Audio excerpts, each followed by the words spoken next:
দাদু তোমরা চলে যাও, অন্ধকার নেমে এসছে। আচ্ছা বর্দা, তাহলে যাওয়া যাক নাকি? চলো ওঠা যাক। চলো। আচ্ছা দাদু, তোমাকে তো আমি আগে এখানে কোনোদিন দেখিনি, তোমার বাড়িটা কোথায়?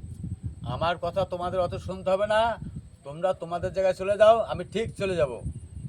ঠিক দাদু এরকম হঠাৎ চেঞ্জ হয়ে গেল কেন? ঠিক বুঝতে পারলাম না। এবার তোমাদের অভিনয়টা তোমরা করো। অ্যাকশন। আমি বলবো এই আমাদের এরকম ভেবে লাভ নেই, ঠিক আছে? দাদু কি হলো না হলো চলো। এই দাঁড়াও দাদু, ম্যাজিস্ট্রেট দেশ লেটার দেওয়া হয়নি। চলো দিয়ে আসি। এই দাদু কোথায়? দাদু দাদু কোথায়? দাদু কোথায় গেল? চল চল চল চল। দাদু কোথায় গেল? দাদুকে তো দেখছি না। যা বাবা, দাদু এর মধ্যে কোথায় চলে গেল? দাদু কোথায়? বর্দা বর্দা, তোমরা চলো তাড়াতাড়ি এখান থেকে চলো চলো, চলো, চলো। চলো।